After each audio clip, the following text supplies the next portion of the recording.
ఇప్పుడు స్కూల్కి పిల్లలు వెళ్తారండి, వాళ్ళకి నేను ఫీజు కట్టాలన్న టెన్షన్ ఉంటుందా?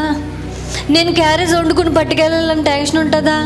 బాబాయ్ రేపే ఫీజు లేట్ డేట్ అని టెన్షన్ ఉంటుందా? ఉండదు. ఎందుకు? మా డాడీ చూసుకుంటారు, మా మమ్మీ చూసుకుంటారు. మనకు కూడా టెన్షన్ ఉండకూడదు, కలవరం ఉండకూడదు. దేవుడు అన్నీ చూసుకుంటాడు. దేవుడు మన తండ్రి కదా, తండ్రి కంటే తండ్రిలా మనల్ని ఎక్కువగా చూసుకుని మన అవసరతలన్నీ చూచుకునే దేవుడు, మన అక్కర్లన్నీ ఎరిగి ఉన్న దేవుడు, ఆవేదనను చూచుకునే దేవుడు, అన్నిటినీ చూచుకునే దేవుడు. యెహోవా ఈరేగా నేను చేస్తాను కార్యాన్ని. ఒక ఆవిడ దగ్గరికి వెళ్ళి, అమ్మా నా మనసు నీకు కనిపిస్తుందా అని అడిగిందంట. ఆవిడందంటే, నీ మనసు నాకు కనిపించడం ఏంటి, నీ మనసు నాకు ఎందుకు కనిపిస్తుంది అన్నదండి. ఇంకొకరి దగ్గరికి వెళ్ళి అడిగిన అదే మాట, ఇంకొకరి దగ్గరికి వెళ్ళిన అదే మాట. ఇంకొకరి దగ్గరికి వెళ్తే, నా మనసే నాకు కనిపించట్లేదు, ఇంక నీ మనసు నాకేం కనిపిస్తుంది అని చెప్పినప్పుడు, అవునా నేను చెప్పేదాకా నా మనసు ఎవరికి కనిపించదా?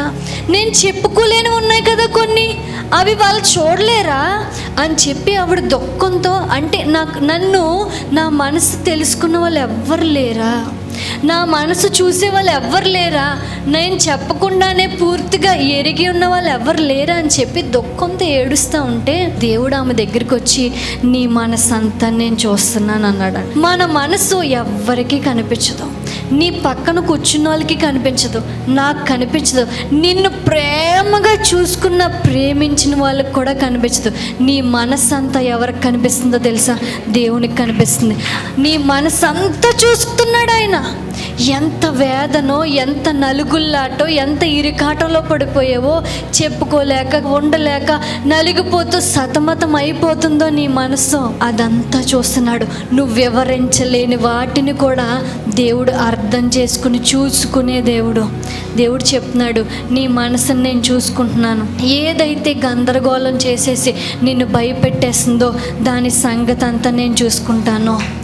ఏ విషయం టెన్షన్ పడిపోయి నీ మనసు ఆందోళన పడిపోతుందో ఆ సంగతులు నేను చూసుకుంటాను అని దేవుడు చెప్తా ఉన్నాడు. యెహోవా ఈరేగా నేను నీ మధ్యన కార్యం చేయబోతా ఉన్నాను, నీ కుటుంబంలో కార్యం చేయబోతా ఉన్నాను, నీ జీవితంలో కార్యం చేయబోతున్నాను, నీ మనస్సులో కార్యం చేయబోతా ఉన్నాను అని దేవుడు చెప్తా ఉన్నాడు. కాబట్టి ఇంకెందుకు దిగులు, ఇంకెందుకు టెన్షన్?